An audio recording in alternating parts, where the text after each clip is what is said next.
everyone, welcome back to my channel. It's been a little bit since I last made a video, so for just a quick reintroduction, I'm Kayla and I make YouTube videos about homeschooling and homesteading and goats and stuff and books that I read and just all that stuff that interests me. So welcome to my channel if you're new, but I just wanted to do a April morning basket video and show you what I've been reading or what we've all been reading together as part of our April morning basket for homeschool. Now, as always, I'm just going to start off with Story of the World. We're still reading that. I've actually started reading it again, physically reading it, because we usually have been listening to it in the car when we're driving places. But now I've started reading it again, in addition to listening to it, to really just help make the stories more solid in their minds, and they're remembering it so much more. And I forgot to mention, this is by Susan Weisbauer. This is basically our history curriculum, and then we just read additional, usually historical fiction books, just to help solidify some of these lessons in here. Or stories. I mean, they're not really lessons, but this is the Ancient Times book, and the kids are still enjoying it, thank goodness, although we're getting close to being done with it. I think we should be done maybe in another month or so. Now, for our morning read-alouds that we've been doing, besides Story of the World, we started and are about a quarter of the way through Ice Whale by Jean Craighead George. We got this as part of our January family reading crate box, and we just now started it. And this is the current favorite. This is the one the kids are voting to be read more than the others, because I always give them a choice. I say, you know, do you want to listen to this, this, or this in the morning? And this is the current favorite. So we're steadily plowing our way through this. This is an excellent book so far. Again, I haven't finished it, but it follows an Eskimo boy throughout his life, and then also the life of a whale and how they intertwine their lives and interact in the 1800s, when whaling was a big thing and it really started to take a toll on the whale population.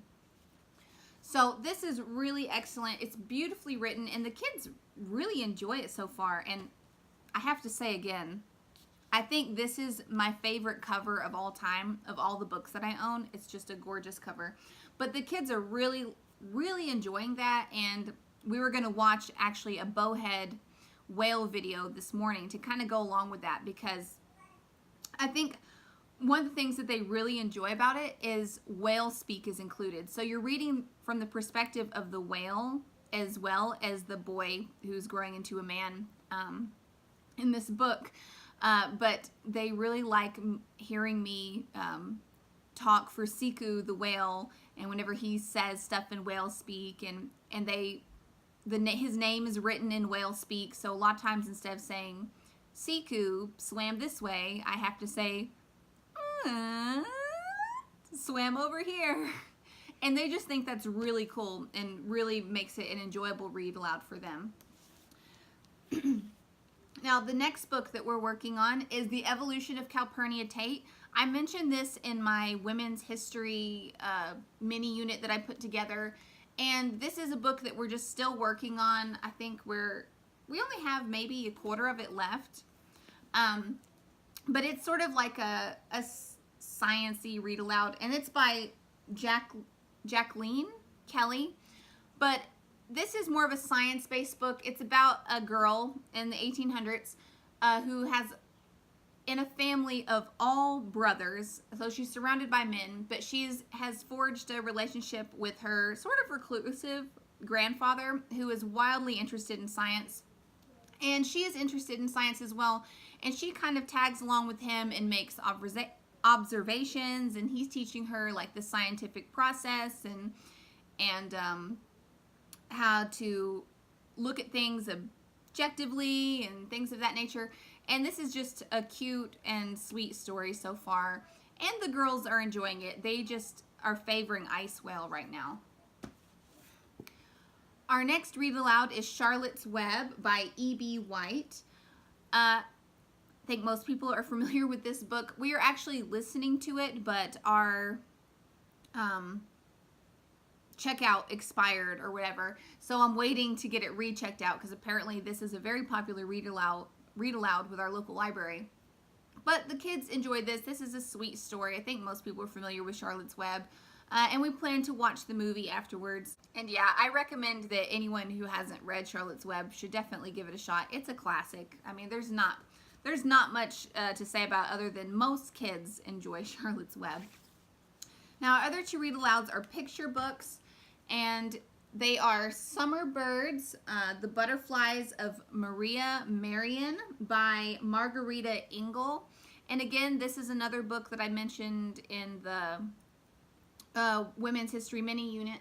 But this is about a girl, and it's a true story, or based on a true person, about a girl who grew up in the Middle Ages, and she is like her own sort of female naturalist, which wasn't obviously a thing back then for women to be interested in science or scientific like studies. And she was really interested in insects of that time because there was a lot of mythology kind of surrounding where insects came from that weren't true. And so she would sneak off and make her own observations. And what makes this story extra interesting for the kids is the fact that she could have been punished, probably maybe even executed for practicing witchcraft, just for the sole reason of making scientific observations and being interested in that sort of stuff that wasn't popular for girls or women to be interested in at the time. So this is a good book, especially as spring finally seems to be coming and we're seeing more insects. Now the last one that's part of our April morning read aloud is Beautiful Girl, Celebrating the Wonders of Your Body by Dr. Christiane, I can't tell. Christiane Northrup. And it says with Christina Tracy. And this is just a gorgeous book I picked up. Again, just like a body positive type book for girls. And with beautiful illustrations just to kind of get them excited for what their bodies can do and stuff. And it sort of touches on puberty like subjects, but without getting really detailed about it. Just more of a celebration of how each girl is different and how our bodies will change and what a beautiful process that is, and how that will mean one day your body will be capable of carrying a child should you choose to become a mother. And it's just a gorgeous, gorgeous, really positive read aloud. I'll just give you a little bit of an example here. It says, someday you may decide to become a mother yourself. And because you were born a beautiful girl, you already have a little nest inside of you. This nest waits and grows and prepares for the time when you are ready to create a new life. It is a miracle, just like how you were a miracle. And I don't know, I love the lyrical language in here and just all the beautiful imagery, and it's just a gorgeous, gorgeous book. But those are our April morning read alouds. This is what we've been enjoying. Obviously, we're just still working on a lot of it. A lot of this will still run into May, which is fine. But please share with me what you're including in your April morning read alouds, or what you're reading aloud currently for your kids, whether you homeschool them or not. I'd love to hear any suggestions or see what you're doing. And of course, if you have any thoughts on what we're reading, please leave those in the comments below. And I hope you guys enjoyed watching, and I'll see you all again really soon.